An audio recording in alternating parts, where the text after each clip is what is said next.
Hi friends, இன்றைக்கி சூப்பராக ஒரு மீன் குழம்பு பார்க்க போகிறோம். இது ரொம்பவே ஈஸி செய்கிறது. வாங்க எப்படி செய்கிறதுன்னு பார்க்கலாம். அதுக்கு 1 கிலோ பாறை நான் எடுத்திருக்கேன்.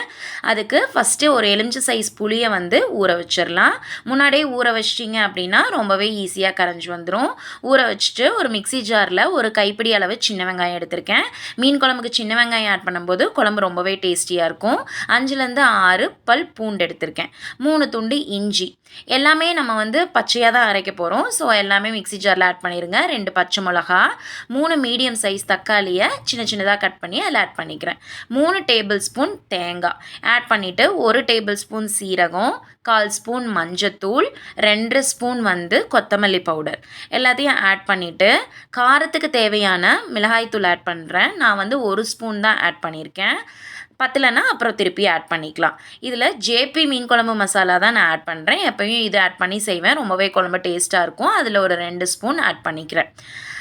ஆட் பண்ணிவிட்டு தேவையான அளவு தண்ணி ஆட் பண்ணி நல்லா ஃபைன் பேஸ்ட்டாக இந்த மாதிரி அரைச்சிக்கோங்க.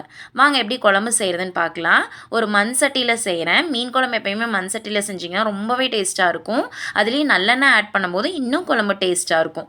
எண்ணெய் காஞ்சதும் 1 ஸ்பூன் கடுகு, கொஞ்சம் வெந்தயம் ஆட் பண்ணி பொரிஞ்சதும் ஒரு 10லேருந்து 12 பல் பூண்டை சின்ன சின்னதாக நறுக்கி ஆட் பண்ணிக்கிறேன். பூண்டு வணங்கினதுக்கப்புறம் ஒரு 20 பல் சின்ன வெங்காயத்தை பொடி பொடியாக நறுக்கி ஆட் பண்ணிக்கலாம். ஒரு கைப்பிடி அளவு கருவேப்பிலை எல்லாத்தையும் ஆட் பண்ணி வணங்கினதுக்கப்புறம் நாம் ஜாரில் அரைச்சி வச்சுருக்க அந்த பேஸ்ட்டை இதில் ஆட் பண்ணிக்கிறோம்.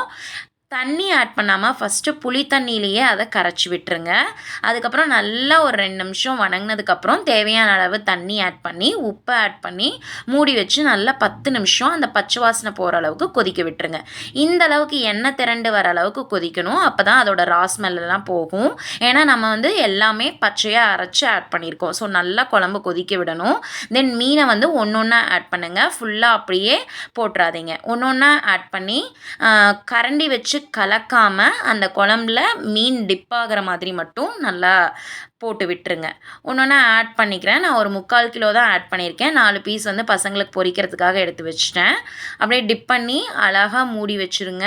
நல்லா கொதிச்சு வரணும் குழம்பு மீனில். மீன் சீக்கிரம் வந்துடும். ஸோ ஒரு 5 மினிட்ஸ் கொதிச்சு வந்தால் போதும்.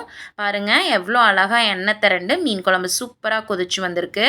நீங்களும் இது ட்ரை பண்ணுங்கள். ரொம்பவே ஈஸி. ட்ரை பண்ணி பார்த்துட்டு எப்படி இருக்குன்னு சொல்லுங்கள். பை.